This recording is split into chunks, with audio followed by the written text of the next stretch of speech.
This is Ashley from Up to Speed Compliance Partners. The Australian Tranche 2 anti-money laundering AML reforms, usually just called Tranche 2, mean big changes coming in 2026 for several professions, including lawyers. Tranche 2 doesn't need to be scary. Let me get you up to speed in this short video. Before we get stuck in, please note that this video is for general informational purposes only, and it is not professional or legal advice for anyone's business. I recommend consulting with us or another qualified expert before making any business decisions. This video isn't intended to scare anyone, these are just the facts. This is really important. AML is one of the most seriously enforced obligations for Aussie businesses. Since around 2015, there's been a regulatory crackdown on companies that have fallen short on their AML obligations by Australia's AML regulator known as AUSTRAC. These have resulted in over $2.5 billion in penalties for companies of all sizes. Tranche 2 will extend AML obligations to many professions including lawyers, accountants, real estate professionals, conveyancers, company service providers, business brokers, and even jewelers. Tranche 2 also changes how AML risk is assessed and managed across the board, so those already regulated will need to refresh their approach. AUSTRAC has advised that Tranche 2 entities that ignore their new obligations will be an enforcement priority in 2026. What exactly is money laundering or ML? The idea is basically to give criminally obtained money a backstory that makes it look like it was obtained legally so it can be used anywhere. Your business's services may be abused to create this backstory.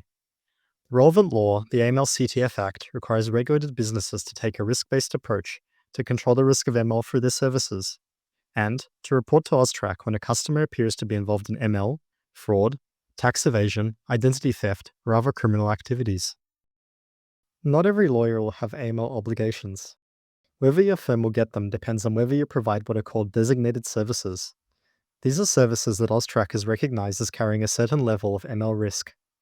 If your firm provides services in the property, commercial, or trust law areas, your firm has a high chance of having AML obligations. In summary form, the designated services include facilitating real estate or business sale transactions, receiving, holding, controlling, and/or dispersing client money, accounts, or assets in support of a transaction, creating body corporates such as companies or trusts, acting as or arranging for someone to act as a trustee of a trust or a power of attorney to a company or trust. The one-time and ongoing obligations of businesses subject to Tranche 2 can be pretty complicated, but remember, there is help out there. If you're a Tranche 2 entity providing designated services, then firstly, you should enroll with AUSTRAC by 1 July 2026. Registrations open 31 March 2026. By enrolling, your business becomes what AUSTRAC calls a reporting entity. Once enrolled, it's time for Step 2. Every reporting entity needs an AML officer, and they must be at the management level. That doesn't need to be the employee's primary or only duty, especially in the case of smaller businesses. As a third step, you need an AML-CTF risk assessment and program.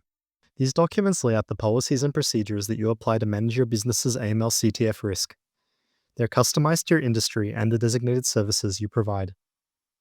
Fourth step, you must train your staff on your AML policies and make sure they absorb the training. Fifth step, you will need to undertake KYC/ICDD on your customers. That stands for Know Your Customer / Initial Customer Due Diligence. KYC is the better known terminology. Anyway, basically you should be comfortable with your customer's risk level before providing designated services. The sixth and last step is to report to AUSTRAC when a suspicious matter arises, such as when a customer appears to be involved in fraud or ML.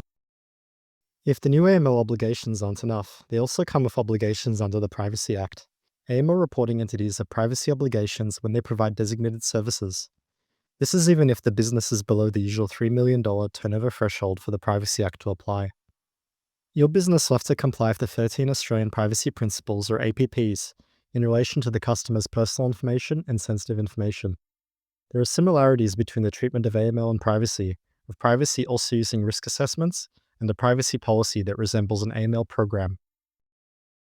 Thanks for spending this time on our introduction to Tranche 2. Reach out to Up to Speed Compliance Partners if you want help with your AML or privacy obligations. We have a strong compliance background, including AUSTRAC experience, and we'll be delighted to help you. Check out our website at uptospeed.net.au. Like and subscribe to our channel for more updates, and have a great day.